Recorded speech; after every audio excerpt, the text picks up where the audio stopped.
sagalee qeerroo bilisummaa Oromooti.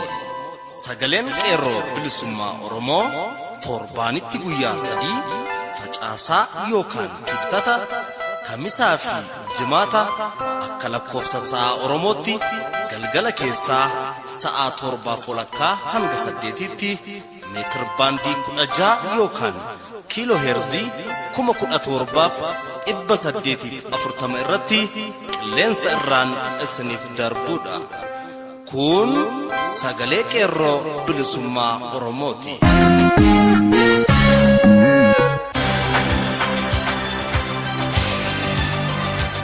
Muddee 15 bara 2016 harka fuuni akkan jiru kabajamuuf jaallatamoo dhaggeeffattoota sagalee qeerroo bilisummaa Oromoo. Kun qophii sagalee qeerroo bilisummaa Oromoo kallattiin Oromiyaa irraa isiniif darbudha. Jalqaba irratti karaa jaalbokkutee Saadiinaatiin oduu isiniif dhiyeessuun sagantaa keenya guyyaa irraa eegalla.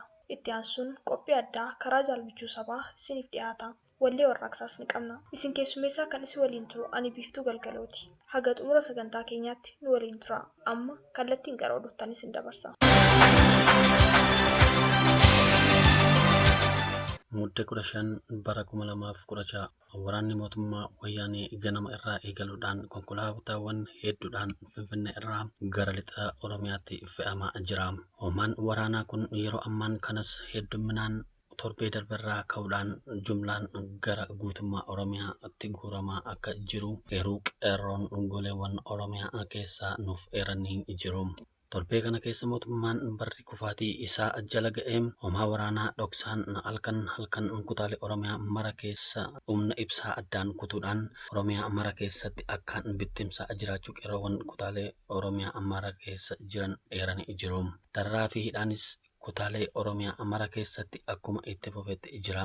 Ilmaan Oromoo dhoksaan ukkaamsanii dhabamsiisuunis itti fufee akka jiru maddeen qeerroo addeessanii jiru. Bifuma wal fakkaatuun muddee 14 bara 2016 giddugaleessa Oromiyaa godina Bahaa Shaggar irraa hidhamtoonni Oromoo gara mooraa leenjii alaageetti dhoksaan dabarfamaa akka jiran eeramee jira.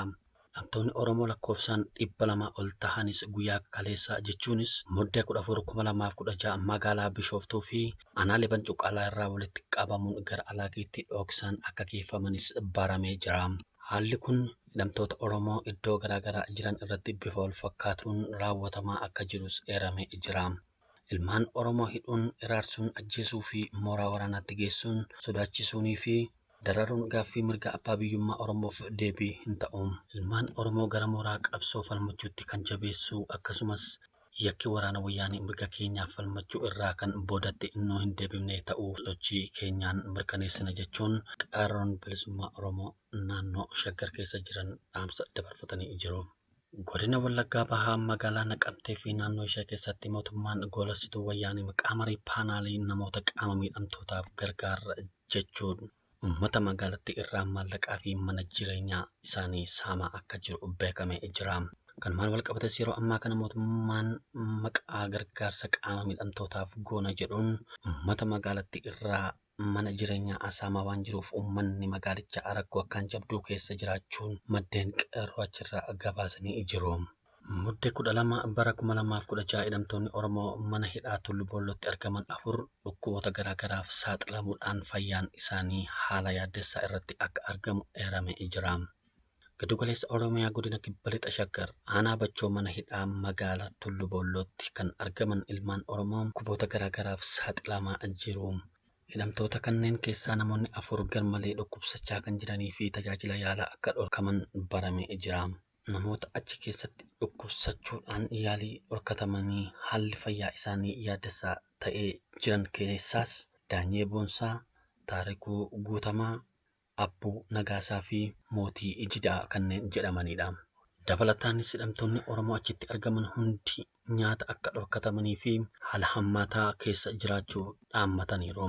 Namni ilmaan Oromoo achi keessa jiran irratti yakka kana raawwachaa jirus hoogganaa eegumsa waajjira poolisii aanichaa kan ta'e Siisaay Baayisaa kan jedhamu yommuu ta'u, hanga waan isin gaafannu deebistanitti dhukkubsattanis yaalii tokko argachuu hin dandeessan, beeloftanis nyaata ijaan arguu hin dandeessan, kanaaf asuma keessatti dhumtu jechuudhaan itti dhaadachaa akka jiru odeeffannoon qabatamaan achirraa argannes saaxilee jira. Namni kun kallattiidhaan ergama hooggantoota waajjira poolisii aanichaa fi dhimma nageenyaa irraa fudhachuudhaan ilmaan Oromoo dararaa akka jiru beekamees jira. Hooggantoota waajjira poolisii fi dhimma nageenyaa kanneen yakka kana raawwachiisaa jiranis Komaander Lammaa Bultoo itti gaafatamaa waajjira poolisii aanichaa, Komaander Abbabaa Abaayyuu itti gaafatamaa ittisa yakka aanichaa, Inspektar Baqqalaa Wayyeessaa qorataa yakka aanichaa ta'uun guutummaatti irra ga'amee jira.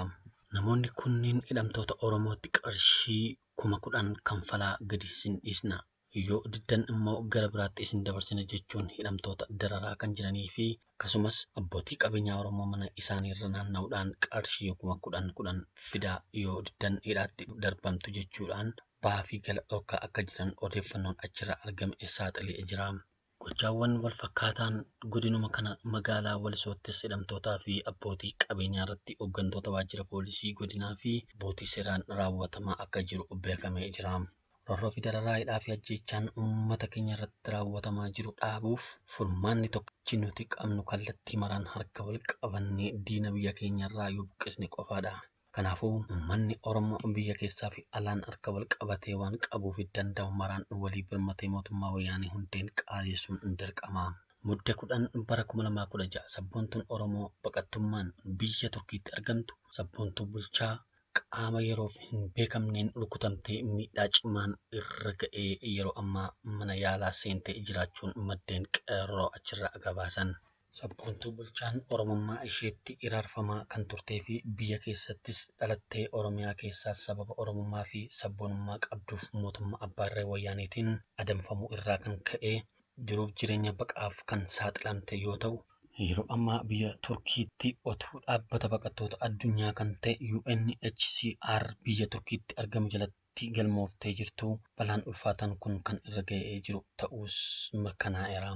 Dhaabbanni baqattoota addunyaa fi mootummoota gamtoomanii UN dhimma baqattoota ilmaan Oromoo mootummaa abbaa irree wayyaanee TPLF EPRDF OPDO'n hiraarfamanii lubbuun isaanii du'aa jala oolfachuuf biyyoota addunyaa irraa baqattummaan faffaca'anii argamanii biyyaa baqatanii fi UNHCR jalatti illee seeraan galmaa'anii otuu jiranii hiraarfamaa fi lubbuu dhabaa jiraachuu hubachuun dhimma baqattoota Oromoo irratti xiyyeeffannoon gochuun dawoo seera qabeessa ilmaan Oromoof akka godhamuuf ilmaan Oromoo bakka jirtan hundaan ilmaan Oromoo biyya alaa fi UNHCR jalatti galmaa'anii hiraarfamaa jiraniif iyyannoo qaama dhimma ilaallatutti akka dhiyeessaniif qeerroon bilisummaa Oromoo gadi jabeessuun gaafateera.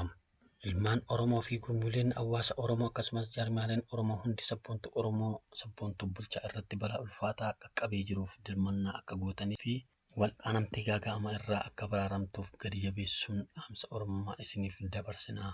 Mootummaan wayyaanee ammas hidhaa fi dararaan inni kanaan dura uummata Oromoo irraan ga'aa ture itti xinnaannaan amma immoo artistoota Oromoo qaaroo uummatichaa ta'an magaalaa Finfinnee keessaa butuun ukkaamsa akka jiru maddeen qeerroo gabaasan. Hanga ammaattis artistoonni Oromoo maqaan isaanii asii gaditti eeramanii jiran magaalaa Finfinnee keessaa butamuudhaan mana hidhaa wayyaanee keessatti akka gidirfamaa jiran himamee jira. Isaanis Seenaa Solomoon, Eliyaas Kifiluu, Caalaa Daggafaa, Tafarii Makonnon, Falmataa Roorroo, Ahmad Ibroshee Dassaalenyi Beekamaa, Nafiisa Abdul Hakiim, Asaffaa Yaadasaa, Abrahaam Raayyaa Abdiisaa Gadaa fi Aartist Mooyibul Misgaanuu kanneen jedhaman yeroo ammaa kana iraarsa wayyaanee Maayikalaawwii keessatti gidirfamaa akka jiran maddeen keenya gabaasan. Oduu biraan godinaalee Wallaggaa garaagaraa keessatti mootummaan abbaa irree wayyaanee qotee bultoota Oromoo buna keessan osoo nuti isinii hin eeyyamin bu'achuu hin dandeessan akkasumas amma nuti oomisha keessan akka gabaatti baastaniif labsii baafnutti gurguruu hin dandeessan jechuun daran abbaa irrummaa ishee beeksisaa jiraachuu maddeen keenya gabaasan. Oduun keenya raadiyoo qeerroo bilisummaa Oromoo irraa har'aaf qabnu kana fakkaataan qophiilee keenyaaf waliin turtii gaarii.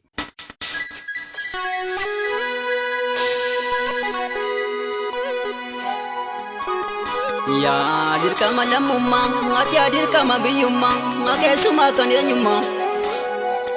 Eenyu teenyu waraana, ati eenyu teenyutti duula, lammii lammiitu caala. Lammii lammiitu caala, lammii waliitu caala, lammii waliitu caala. Waggaa dhibban kaleessa, magaaf caalaan qofaa malee, tarkaa barmanu cireenya. Deemsa jijjiirratanii keessa nu qabatanii nurratti wal faarsanii nurratti wal faarsanii Maadaanuu fottooksanii sunu yoom gahee miti ni qabeenya nu saamanii. Qabeenya nu saamanii lammii koo iraarsanii tuffiin nu xaadatanii. Qaaniin beektuu yafafeen eegaltuu ilmoo corofeen eegara buluun hin hafeen. Gaafa abbaan biyyaa dhufeen eesi baasisa urgufeen.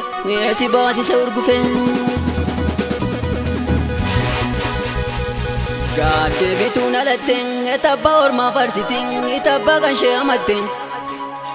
Ooyoo faarsee maal qaban anaan faarsa abbaan qaban ati abbaa koo tokkicha koo. Abbaa koo tokkicha koo hojaarsa koo bortaaleensa atasa qofaa saaleenca. Adeemaan karaa bulaan bakka aduun itti hiiteen. Kajeelaan qalbii bulaan ati iddoo garaansaa guuteen. Lammii maal jedha laata adu'aa jiraatti baateen. Gocha kaleessa tureen kunoo har'a soo jiran ati akkamiin rafeen bulan. Akkamiin an callisan akkan kaleessa yaadadheen atarras naman karaarsan. Akkalmaa dada fureen maafan taa'ee asaasan lammii ban qaba dhaamsan. Gaara cabeen ayyaadhuun lubbuudhuudhaan ooleedhaan amalan taa'ee urursan.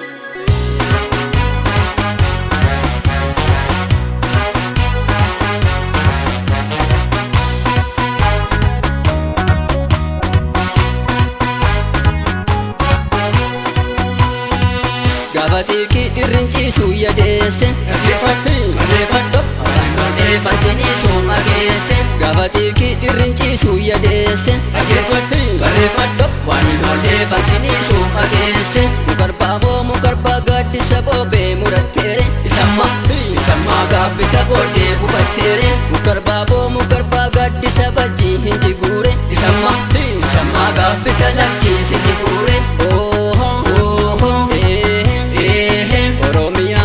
Qeerroon sitti marse har'aan sirraa buta seeruun gamaddalee. Oromiyaa keessa qeerroon sitti marse har'aan sirraa buta seeruun gamaddalee. Wallaggarra laalaan qeerroon sitti marse har'aan sirraa buta seeruun gamaddalee. Amboo keessa laalaan qeerroon sitti marse har'aan sirraa buta seeruun gamaddalee. Finfinnee laalaan qeerroon sitti marse har'aan sirraa buta seeruun gamaddalee. Adaamarra laalaan qeerroon sitti marse har'aan sirraa buta seeruun gamaddalee. Harargeessa laalaan qeerroon sitti marse har'aan sirraa buta seeruun gamaddalee. Booranaarra laalaan qeerroon sitti marse har'aan sirraa buta seeruun gamaddalee. Jimma keessa laalaan qeerroon sitti marse har'aan sirraa buta seeruun gamaddalee. Arsii keessa laalaan qeerroon sitti marse har'aan sirraa buta seeruun gamaddalee. Baalerras laalaan qeerroon sitti marse har'aan sirraa buta seeruun gamaddalee. Kamiseesi laalaan qeerroon sitti marse har'aan sirraa buta seeruun gamaddalee.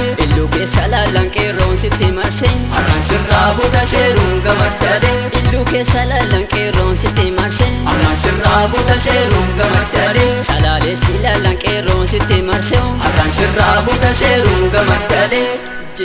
Jechuun safumaaf si ta'e yoo feete kammaa kee damuu damma miti bookoo jalajiisaa jira. Eenyutu walirraa hafa gaafa lammummaa? Jagnu jagna miti As keessa deebiti dhiiroo gubaan sagajjiisaa calaqqoo? jira.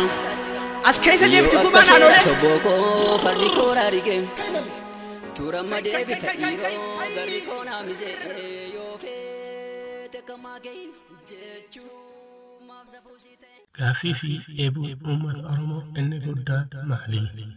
Gaaffiin kan gaafatamu deebii argachuuf akka ta'e namuu beeka. Addunyaa kana irratti yeroo garaa garaatti gaaffiin uummataan ka'an uumaan yookiin uumamaan deebii argatu. Wantoonni gaafataman yeroo gaafatan furmaata hin dhaban. Yeroo garaa garaatti rakkooleen addunyaa irra jiran kana ni mudatu. Rakkoolee kanaaf deebii quubsaan dhibamus furmaanni garuu dhibee hin beeku. Addunyaa irra jiraannuuf rakkooleen furmaatni isaanii nama rakkisu mudachuun waan haarawaa miti. Yeroo garaa garaatti kirkirri lafaa, dho'iinsi volkaanoo fi qilleensi hamaa akkasumas dhibeewwan garaa garaa dabalatee kanneen sammuu namaan furmaan isaanii ulfaatullee uumamuu rakkoowwan kanaaf kanneen sababan hir'isuun akkasumas erga uumamaniin booda balaa isaan uuman wantoonni hir'isan addunyaa har'aa keessatti akka furmaataatti ilaalamu. Biyyoota guddatan keessatti gamooleen ijaaramuun dura yoo rakkinni akkanaa mudate ni dandamata kan jedhu ilaaluun dirqama. Egaa rakkooleen kunneen furmaata argachuun isaanii namoonni furmaata barbaadan heddummachuu irraan kan ka'edha. Gaaffiin uummata Oromoo erga onnee bokoksee quuqee ba'ee dhangala'ee jaarraa tokko ol lakkoofsiseera. Jaarraa tokko ol deebii dhabuun gaaffii Oromoo maaliifi? Namoonni furmaata barbaadan dhibaniitii?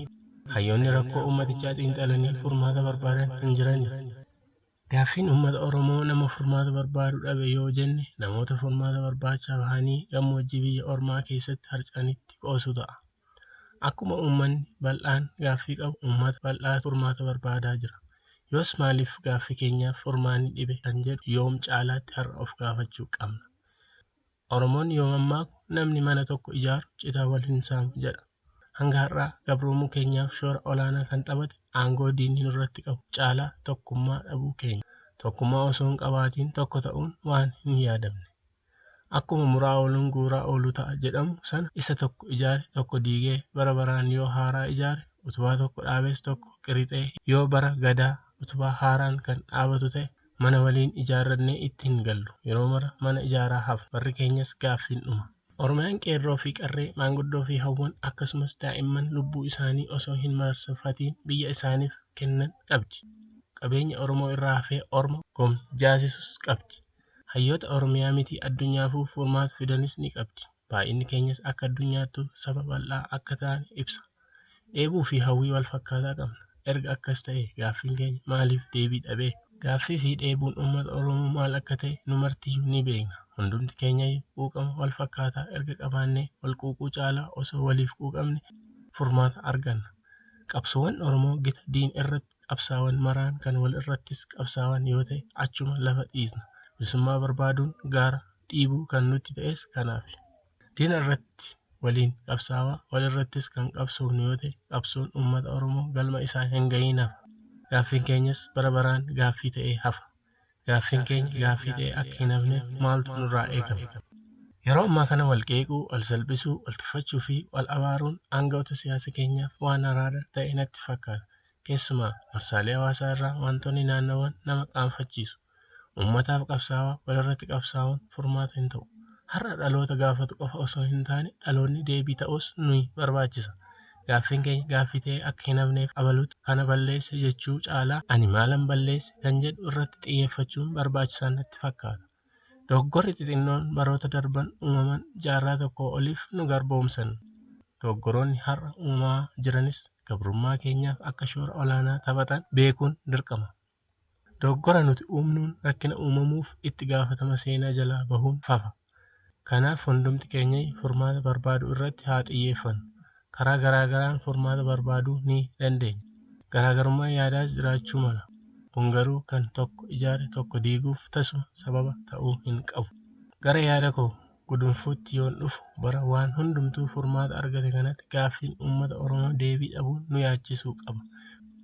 Waliigalan alaa gala jedha mitiree Oromoon hanga tokkummaa hin qabaannetti hanga waliigalteen hin jirretti gaafataa fi nama furmaata barbaadu osoo qabnu furmaata dhabna. Dhaloota nu booda garbummaa dhaalchisuu yoo kan hin feene ta'e waliigallee riqicha bilisummaa haa ijaarruun dhaamsa kooti. Jiitu Gadaarraa Horaa Bulaa. Injifannoon uummata Oromoof.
jiraachuu dadhabnee gabrummaan waadamne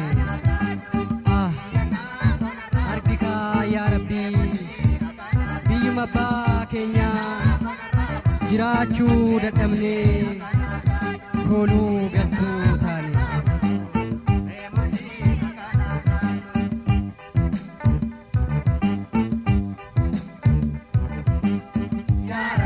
Sirna baagadaa meenuu deebisii Oromoo cimsii tokko taasisii haqaaf lolannaa irraa nu kaasii harkaa namummaa nu gonfachiisii haqaaf lolannaa irraa nu kaasii.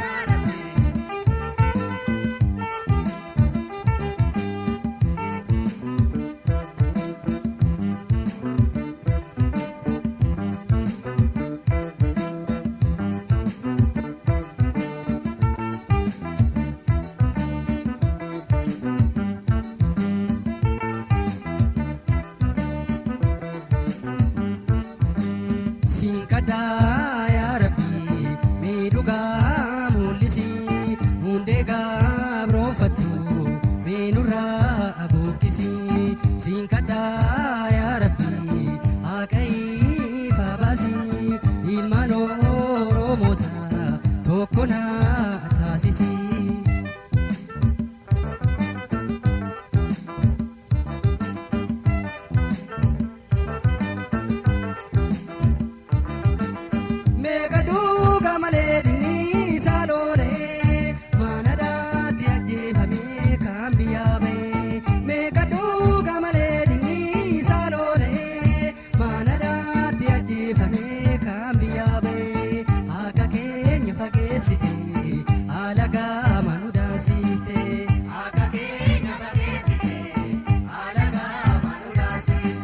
Gaddaa fi gadadoon nutti wal jijjiirtee salphinaa fi roorroon nurratti daraartee maanguddoof ayyoliin kabajaa mulqamtee dhiigni ilmaan Oromoo akka malee yaate lubbuun Oromootaa akka malee baate.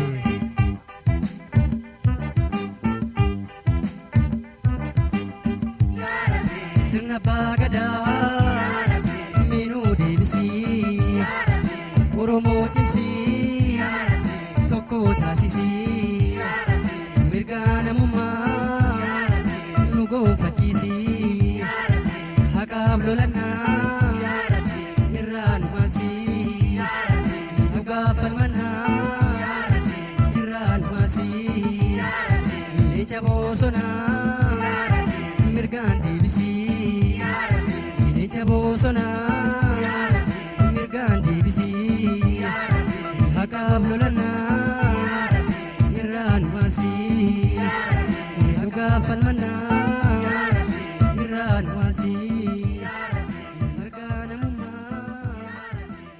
Egaan dhaggeeffattoota keenya sagantaa keenya guyyaa har'aa kanumaan goolabna. Waan nu dhaggeeffattaniif galanni keessan bilisummaa haa ta'u isiniin jenna. Sagantaa guyyaa biroon hanga wal agarruutti nagaan nuuf tura. Injifannoo uummata Oromoof. Gadaan gadaa bilisummaati.